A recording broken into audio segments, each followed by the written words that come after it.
ওরে মুসলমানেরা, দুনিয়া জমিনে হাসি ঠাট্টা বিদ্রুপ করে দুনিয়াদারি করে আপনি কোরআনের ভিতরে চলে যান। আল্লাহ পাক রব্বুল আলামিন বলছে, বান্দা বান্দি রে, আমি আল্লাহ পাক রব্বুল আলামিন দুনিয়া জমিনে দিয়েছি অর্থ সম্পদ সবই কিছু দিয়েছে, তবে তোরা আমি আল্লাহ আমার ইবাদতটা কর, ইবাদতটা কর।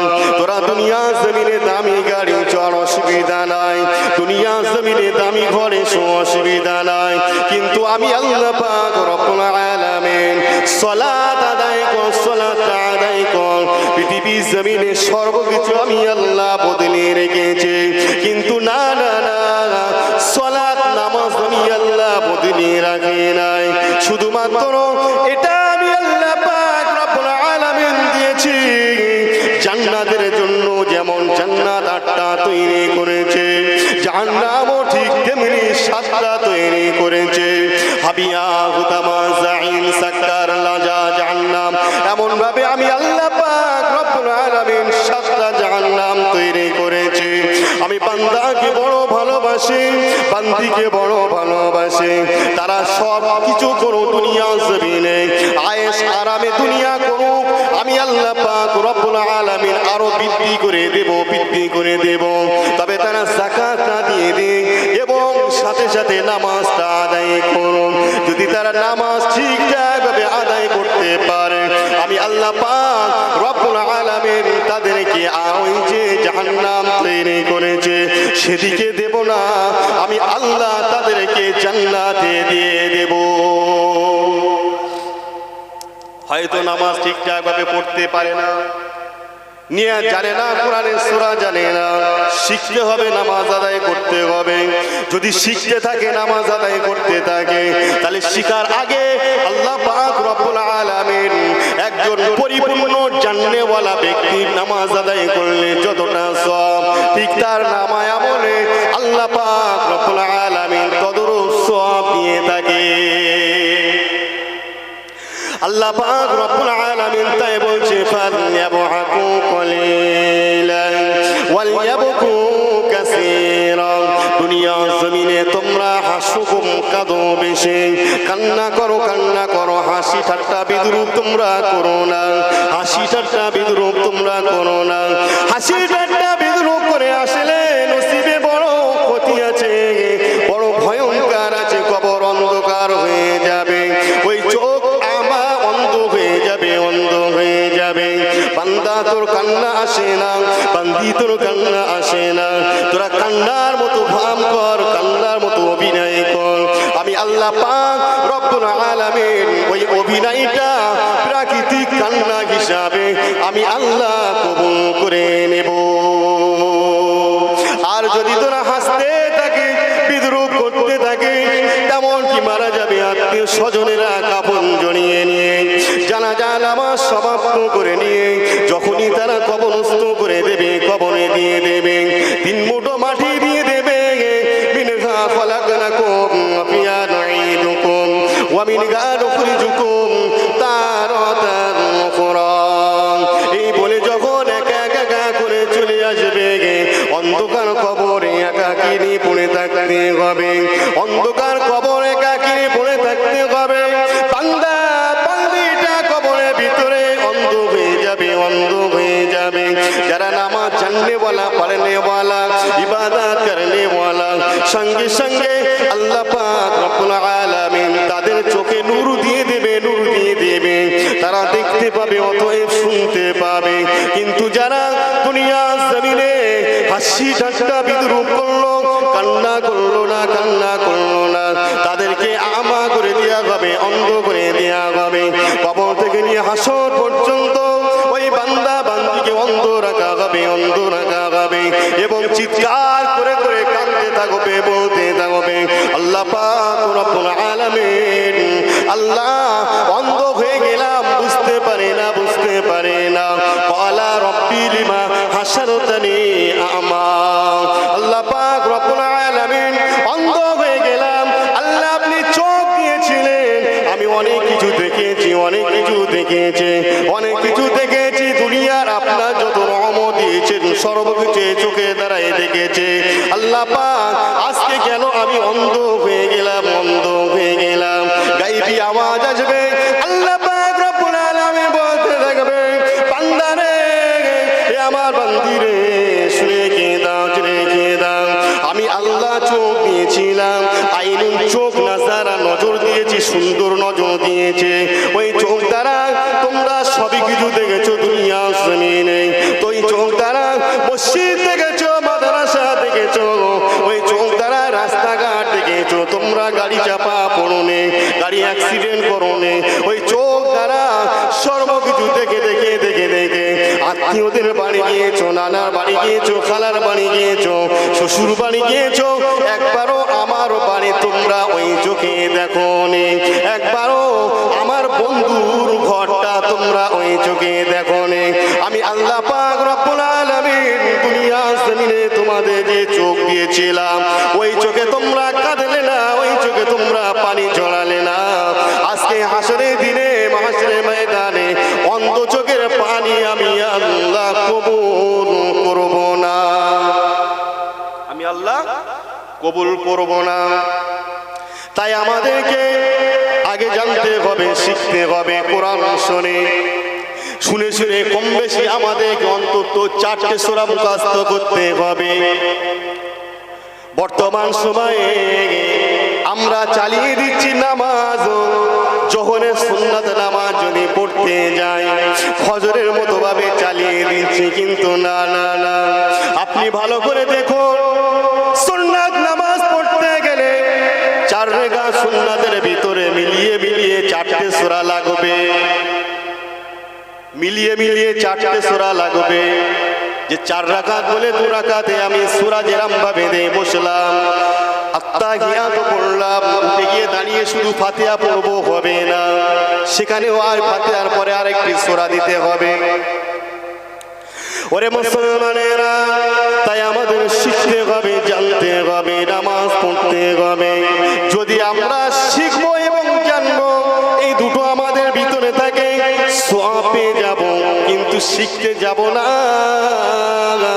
গোলে মালে চালাবো, ওটা কিন্তু হবে না, ওটা কিন্তু চলবে না।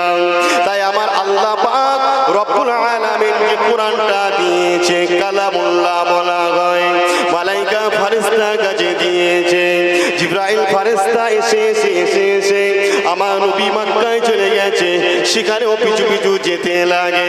কাফেরদের অত্যাচারে 622 খ্রিস্টাব্দে আমার নবী চলে যায়, জন্মভূমি ত্যাগ করে মদিনা দিকে রওনা হয়। কোরআন পিছু পিছু পিছু পিছু আমার নবীর দিকে এগিয়ে যেতে লাগে। ওখান থেকে ফের চলে আসে মিনা নামক স্থানে, সেখানেও কোরআন পিছু পিছু পিছু পিছু মিনা নামক স্থানে এসে হাজির হয়ে যায়। তাই কোরআনটা আল্লাহ পাক রব্বুল আলামিন দিয়েছে কালামুল্লাহ, আমার আল্লাহ পাকের কথা। ওই কোরআনের ভিতরে যে সূরা আছে তাদের অনুসারে না, এমনি সাজানো অনুসারে বলছে। প্রথম সূরাটার নাম হলো সূরা ফাতিহা। ফাতাহা ইয়াফতাহু মানে হলো জয়, বিজয়। 10 জনের ভিতরে 10 জনা ঝগড়া হচ্ছে, ঝামেলা হচ্ছে, 10 জনাকে হারিয়ে দিয়ে অন্য 10 জনা জিতে গেছে, তার মানে তারা বিজয় হয়ে গেছে। তাই ফাতাহা ইয়াফতাহু মানে হলো শেষ বিজয়, জয়ের কথা বলা হয়েছে। সূরাতুল ফাতিহা নামাজে চলে যেতে হবে, নামাজে গিয়ে দাঁড়াতে হবে। আমি যখন আল্লাহু আকবার বলে নিয়তটা করে নিলাম, সানা পড়ার পরে আমি যখন শুরু করব, বিসমিল্লাহির রহমানির রহিম, আলহামদুলিল্লাহি রাব্বিল আলামিন, আর রহমানির রহিম, মালিকি ইয়াউমিদ্দিন, ইয়াকা না'বুদু ওয়া ইয়াকা নাস্তাঈন, ইহদিনাস সিরাতাল মুস্তাকিম, সিরাতাল লাযীনা আন'আমতা আলাইহিম গায়রিল মাগদুবি আলাইহিম ওয়ালাদ-দাল্লিন। সকলে বলুন আমিন। আর একটু জোরে। আল্লাহ পাক রব্বুল আলামিন এই সূরা ফাতিহা জান্নার ভিতরে 7টি আয়াত রেখে দিয়েছে এবং জাহান্নাম তৈরি করেছে 7টা। আল্লাহ পাক রব্বুল আলামিন যে এক একটা আয়াত পড়বে নামাজের পাটিতে দাঁড়িয়ে দাঁড়িয়ে, নামাজের পাটিটা হলো পুলসিরাত, সামনে আসে আল্লাহ পাক রব্বুল আলামিন, পিছনে আজরাইল আসে জানটা কবজা করার জন্য। ডান সাইডে আছে আমার জান্নাত, বাঁ সাইডে আছে আমার জাহান্নাম। যদি ওই নামাজের পাটিতে দাঁড়িয়ে দাঁড়িয়ে সূরা ফাতিহাটা একবার সুন্দরভাবে তেলাওয়াত করে নেয়, আমার আল্লাহ পাক রব্বুল আলামিন ওই ফাতিহার ওসিলায়, কোরআনের ওই সূরার ওসিলায় তাদের জন্য জাহান্নামটা হারাম করে দিয়ে আল্লাহ পাক রব্বুল আলামিন সঙ্গে সঙ্গে তাদের নামায় আমলে জাহান্নামটা লিখে দেয়। আরো জোরে বলুন, আরো জোরে বলুন, দরুদ শরীফ পাঠ করুন। আল্লাহুম্মা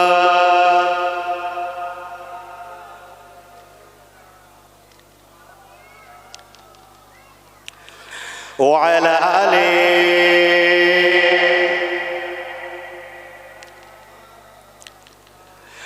हमको रहमानी से जो मिला उस मोहम्मद की क्या बात है। हमको रहमानी से जो मिला उस मोहम्मद की क्या बात है। जिसके भाई अली मर्तजा, जिसका भाई अली मर्तजा, उस मोहम्मद की क्या बातें हैं। हमके रहमानों से जो मिला उस मोहम्मद की क्या बातें हैं। अल्लाहुम्मा सल्ली अला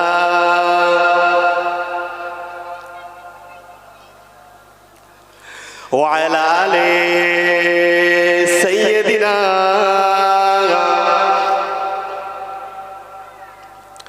ওরে মুসলমানেরা কণ্ঠী খাড়া করে শুনুন, আমার কানে কি খবর আছে নাকি আমাদের এলাকা থেকে এখন আবার মাজারে মাজারে যেতে লাগছে, সিজদা করতে লাগছে, শিরক করতে লাগছে। এ মুসলমানেরা, শিরক করা যাবে না। দুনিয়া জমিনে কোনো বড় বড় কাবিরা যদি গুনাহ করে থাকে, যদি তওবা করে আল্লাহ পাক রব্বুল আলামিন দয়ালু দাতা, যদি তওবা করে আমার আল্লাহ কবুল করে নেবে, তওবাটা ক্ষমা করে দেবে, কবুল করে নিয়ে শিরক এমনকি সে গুনাহটা মাফ করে দেবে। কিন্তু শিরক হচ্ছে শুনছে মাজারে গিয়ে নাকি মাথা ঠুকছে, আমাদের গ্রাম থেকেও কিছু কিছু নাকি বিরুদ্ধে যেতে লাগে। না না না, হে মুসলমান, ওয়ান আব্দুল্লাহ ইবনে আমর ইবনে আওফ রাদিয়াল্লাহু তাআলা আনহুমা قال قال رسول الله صلى الله عليه وسلم كبائر ويشرك بالله حقوق والدين وقتل النفس واليمين والغموس। আমার নবী বিশ্ব নবী তো জানে বাস্তা নবী আমার বলছে পৃথিবীর জমিনে বান্দা বান্দিগুলো নামাজ কাজা করলো, বাড়িতে এসে তারা কাজা পড়লো, আমার আল্লাহ কবুল করবে, ক্ষমা করে দেবে। অসুস্থ কারণে রোজা রাখতে পারলো না, আমার আল্লাহ ক্ষমা করে দেবে, ক্ষমা করে দেবে। কিন্তু না না না না না, তোমরা আল্লাহকে নিয়ে শরীক বানাবে না, শরীক বানাবে না। লা শারীকা লাহ, আল্লাহ করছেন এক, আমার আল্লাহ অদ্বিতীয়। তাই বলছে কাবীরা মানে হলো বড়, কাবাইর ওয়া ইশরিকু বিল্লাহ, খবরদার তোমরা যেন আল্লাহকে নিয়ে শরীক করবে না, শিরক করবে না। ইন্না শিরকা লা যুলমুন আযীম।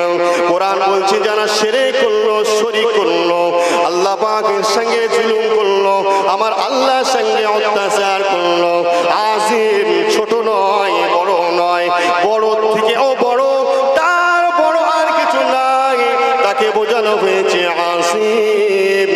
খবরদার খবরদার খবরদার, জুলুম করবে না, অত্যাচার করবে না। আমার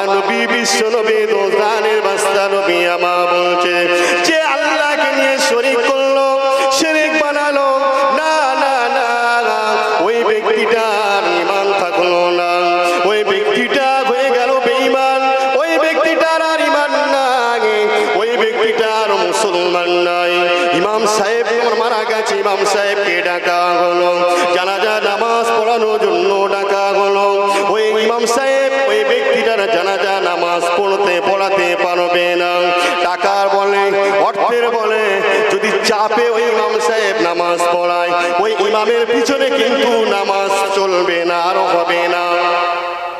কারণ সে মেন জায়গায় তো ভুল করেছে, সে আল্লাহকে নিয়ে শিরক করেছে। তাহলে ইন্না শিরকা লা যুলমুন আযীম। আসসানি দ্বিতীয় প্রশ্ন বলছে, এ আমার সাহাবারা, দ্বিতীয় প্রশ্ন হলো এটাই, হুকুকু ওয়ালিদাইনি।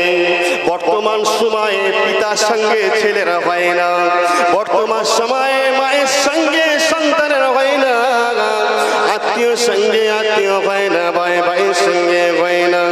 মেন আগুন, মেন পোড়া, মেন খাটা কোথায় গেছে এটাও দেখে না। ডাক্তার যেমন বেলে বেলে বেলে বেল, একটু সেটি ওই লাইনে পড়ে হঠাৎ ডাক্তারি হয়ে যায়, শুরু হয়ে যায়। এ মুসলমানেরা কানটি খাড়া করে শুনুন, হাদিস শরীফের ভিতরে কি বলছে, হুকুকু ওয়ালিদাইনি। খবরদার খবরদার খবরদার, বাপ মায়ের সঙ্গে যেন তোমরা নাফরমানি করবে না, পিতামাতার সঙ্গে যেন তোমরা নাফরমানি করবে না, বেঈমানি করবে না। তোমার মা অন্যায় করেছে, পিতা অন্যায় করেছে, তুমি একবার সন্তান হিসাবে তাকে নিষেধ করো, সন্তান হিসাবে দ্বিতীয়বার নিষেধ করো, সন্তান হিসাবে তাকে তৃতীয়বার নিষেধ করো, চতুর্থবার আর তোমার উপরে হক নাই, হক নাই, চতুর্থবার আর তুমি বলতে যাবে না, বলতে যাবে না। হুকুকু ওয়ালিদাইনি। খবরদার খবরদার খবরদার, বাপ মায়ের সঙ্গে যেন তোমরা নাফরমানি করবে না, কারণ তোমাদের জন্য হুমা নারুকা ওয়া জান্নাতুকা। পিতামাতা তোমাদের জন্য হচ্ছে জান্নাত, পিতামাতা তোমাদের জন্য হচ্ছে জাহান্নাম। তোমরা পিতামাতার সঙ্গে যেমন ব্যবহার করবে, আচার করবে, ঠিক তেমনি আল্লাহ পাক রব্বুল আলামিন দুনিয়া থেকে বিদায় হবে, ওসরটা তোমাদের উপরে চাপিয়ে দেবে। অন্যায় করেছে, অপরাধ করেছে, তুমি সন্তান হিসাবে তোমার প্রতি হক আছে, সেই হিসাবে তুমি একবার নয়, দুবার নয়, তিনবার তুমি নিষেধ করো, চারবার আর নিষেধ করবে না। তাদের বিচার স্বয়ং আমার আল্লাহ করবে, তাদের হিসাব স্বয়ং আমার আল্লাহ পাক নেবে। খবরদার বাপ মায়ের সঙ্গে নাফরমানি করো না। দ্বিতীয় নাম্বারে কি বলছে, ওয়াকতলান নাফসি। খবরদার খবরদার, হত্যা করবে না, হত্যা করবে না। নাফসুন মানে যাদের জীবন আছে, তোমরা হত্যা করবে না। ইকামা আসহাবি। একজন সাহাবা দাঁড়িয়ে যায়, আর সওয়াল প্রশ্ন করে, ইয়া রাসূলুল্লাহ, হে ইয়া হাবিবাল্লাহ, আপনি যে কতলের কথা বলছেন, জামালুন আমরা জবাই করে খাই, বাকার আমরা গরু জবাই করে খাই, আপনি বলছেন কতল করবে না, হত্যা করবে না, তা ওটা আমরা জবাইকারী মানে তো হত্যা হয়ে গেল, হত্যা হয়ে গেল। বিশ্ব নবী দুজালে বাদশা নবী আমার বলছে, মুখের দিকে তাকিয়ে হাসে, হুকমিসকে হাসে বললেন, হে আমার সাহাবারা, তোমরা কি একবারও কোরআনের 27 পারা দিকে ফলো করো না? লা ইয়া রাসূলুল্লাহ, সেটা তো আমরা ফলো করি না, একবার যেন একবার এলেগান করে দেন। আমার নবী বিশ্ব নবী বলছে, খলাকাল ইনসান, আল্লাহ পাক রব্বুল আলামিনের সর্বসেরা শ্রেষ্ঠ জীব হলো কে? মানুষ। খবরদার তোমরা জানো মানব জাতকে হত্যা করবে না। এক নম্বরে বলছে কে? আল্লাহকে নিয়ে শরীক বানাবে না। দ্বিতীয় নম্বরে বলছে যে বাপ মার সঙ্গে নাফরমানি করবে না। তৃতীয় নম্বরে কি বলছে? খবরদার মানব জাতকে হত্যা করবে না। এখনো চতুর্থ আরবাল সওয়াল, এখনো চতুর্থ প্রশ্ন বাকি রয়েছে কে? আল্লাহ পাক রব্বুল আলামিন আমার নবী বিশ্ব নবীকে দান করেছেন, আমাদের কাছে রহমত স্বরূপ দান করেছেন। আমার নবী বিশ্ব নবী আবার আমাদেরকে বলে দিচ্ছে, গান করে দিচ্ছে কে? এ আমার সাহাবারা, খবরদার খবরদার, এমন একটি সময় চলে আসবে, জামানা চলে আসবে, ওয়াল আমিনু গুমুসে, কথা হবে হবে মিথ্যা কথা, কিন্তু সেটাকে বিশ্বাস করানোর জন্য আল্লাহকে নিয়ে তারা কসম খাবে, আল্লাহকে নিয়ে তারা কসম খাবে। খবরদার খবরদার খবরদার, তোমরা জানো আল্লাহকে নিয়ে কসম খাবে না, তোমরা জানো মিথ্যা কসম খাবে না। এই চারটে জিনিস যদি তোমরা ঠিকঠাক ভাবে মেনে চলে আসতে পারো, আমি রাসূলুল্লাহ এলান করে দিলাম, জানিয়ে দিলাম, দুনিয়া থেকে তোমরা বিদায় হবে। হাসরের দিনে মহাশরের ময়দানে ওয়া হিসাবিহি ওয়া বিজালিহি ওয়া জান্নাতিহি ওয়া নারিহি হাক্কুন কুল্লাহু আল্লাহু তাআলা ওয়াহিদা লা মিন তরিকি আদাদি ওয়ালাকিন মিন তরিকি আন্নাহু। হাসরের দিনে মহাশরের ময়দানে যখন বিচার হবে, হিসাব করা হবে, ডালি পাল্লায় হিসাব করা হবে, দেখা যায় ওই সময় একদিনের দিন হবে না। কষ্ট ব্যক্তিদের জন্য মাথার গিলো টকবক করে পড়তে থাকবে, জমিন পুরে তামাক হয়ে যাবে। চতুর্থ আসমান থেকে বর্তমান সময় আমরা দেখছি একটি সূর্যর মুখ নিচে দেওয়া আছে, তখন ওই সূর্যর মুখ 12টা করে দেওয়া হবে, কারণ এখন আপাতত আছে চতুর্থ থেকে ওপরের দিকে আছে 11টা মুখ। সেই 11টা মুখ নিচের দিকে দিয়ে এটা ধরে নিয়ে 12টা মুখ একত্রিত করা হবে। জমিন পুড়ে যাবে, এমনকি ধ্বংসর পথে চলে যাবে, সব শেষ হয়ে যাবে। কিন্তু এই মানব জাতগুলো ওই সময় তাদের বিচার হবে, বিচার শেষ করতে যারা যেমন কাজ করে যাবে, ছোটাছুটি ছোটাছুটি ছোটাছুটি বানাতে হবে। ওই সময় কোনো ছায়া পাবে না, পানি পাবে না, এক একজনা ছুটতে ছুটতে ছুটতে ছুটতে এমনকি পড়ে গিয়ে তারা আর উঠতে পারবে না, শরীরের শক্তি হারিয়ে ফেলবে, গাগুলো হাল হয়ে যাবে, গাল হাল হয়ে যাবে, জিভগুলো ঝুলে যাবে, আর গাল তারা বন্ধ করতে পারবে না। জমিনে পড়ে লোটাপটে লোটাপটি খেতে থাকবে, আর পানি পানি পানি পানি পানি পানি করে কাতরাতে থাকবে। এ মুসলমানেরা, বিশ্ব নবী দোজানে বাদশা নবী আমার বলছে, আমি রাসূলুল্লাহ জানিয়ে দিলাম, হয়তো তাদের নামাজ পড়তে তারা ঠিকঠাক ভাবে পারেনি, রোজা রাখতে পারেনি, দুনিয়াদারি ক্ষেত্রে অনেক কাজ তারা হুকুম আহকামটা ছেড়ে দিয়েছে। তবে এই চারটে জিনিস যদি তারা বুঝে ঠিকঠাক ভাবে দিয়ে রেখে যেতে আসতে পারে, আল্লাহ এক স্বীকার করেছে, শরীক করেনি, পিতা মাতাকে দেখেছে, পিতা মাতার সঙ্গে নাফরমানি করেনি, না না মানব জাতকে কষ্ট দেয়নি, বিলিসানিহি ওয়া ইয়াদিনি, মুখে তারা কষ্ট পায়নি, হাতে তারা কষ্ট পায়নি, না না না আমিনুল মুসে কথা হয়েছে মিথ্যা, কিন্তু বানানোর জন্য আল্লাহকে নিয়ে কসমকে সত্য বানিয়েছে, কাজটা সে করেনি। আমার নবী বিশ্ব নবী দোজানে বাদশা নবী আমার বলছে, ওই দিনে পানি পানি পানি পানি করতে হবে, কারো ক্ষমতা হবে না পানি দান করার। ওই দিনে